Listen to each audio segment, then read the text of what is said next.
All right, guys, so we're on to part 9. First thing that we're going to do is the communications board. That board happens to be the old 2G, 3G. This is the new 2G, 4G board. And yes, it is flipped in reverse, so you are going to see the components versus the old one, it faces the other way around. 4 screws, goes in real simple. And with those ribbon wires, the trick is it has a tooth on one side. This is the upper console. The upper console gets held in place with 4 screws, and that holds your HMI board, your touchpad, and the screen, which is on the back side of the HMI board.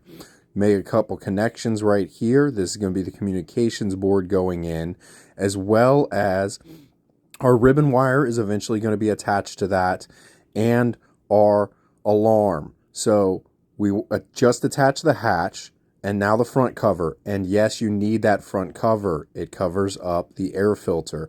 Of course, this upper chassis already has all of the bump sensors, lift sensors, and joysticks in place. And we've already put on the seal, so all I had to do was connect that wire and the mower is ready to rock. Now on the upper chassis, it already has its LED lights in place.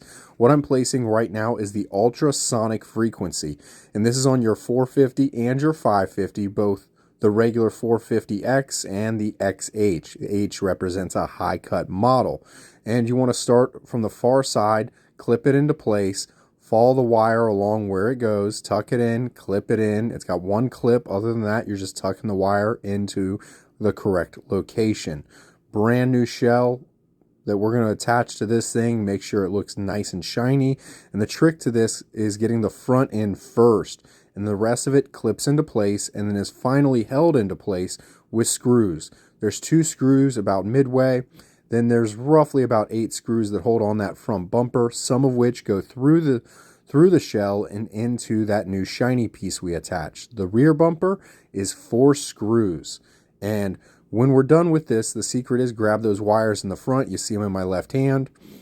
You really want to hold on to those as you're placing it onto the mower itself. That way they don't get trapped between the shell and the mower. You want them held towards the front. The last piece that we need for this is the charging contact points, and that will be in the next video.